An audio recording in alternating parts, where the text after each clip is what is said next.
తెలంగాణ పోలీసులు మియాపూర్లో betting యాప్లని promote చేస్తున్న actors heroines మీద కేసు పెట్టాడు. చాలా మంచిది.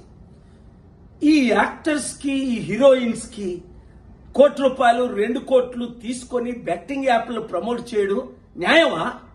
తద్వారా ఇప్పుడు మహేందర్ 24 సంవత్సరాల అబ్బాయి డబ్బులు పోగొట్టుకొని సూసైడ్ చేసుకున్నాడు. వాళ్ళ మీద మీరు కేసు పెట్టి వాళ్ళ కుటుంబానికి మీరు 100 కోట్లు ఇచ్చినా తిరిగి ఆ అబ్బాయిని తేగలరా? ఇంకొక విషయం, పోలీసులు ఇలా కేసులు పెట్టినప్పుడు ఇన్వెస్టిగేషన్ అయిన తర్వాత మళ్ళీ కేసులు ఉపసంహరించుకుంటున్నారట.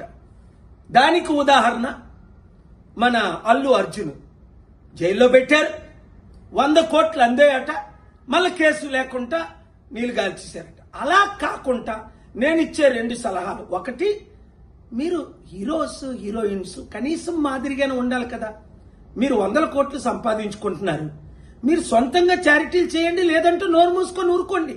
ఇంత కక్కులు ఎందుకు మరలా మీరు వాళ్ళ దగ్గర డబ్బులు తీసుకొని యాప్లు ప్రమోట్ చేయడం? అలాగే కుర్రోలు, అమ్మాయిలు, అబ్బాయిలు ఇలాంటి పనికిమాల పనులు చేయకండి. ఏదో గెలుస్తామని సూసైడ్లు చేసుకోకండి. మంచి రోజులు వస్తున్నాయి, కష్టపడండి, ఓపిక పడండి. మార్పు రానున్నది, ఆ మార్పును మనం ప్రమోట్ చేస్తాం.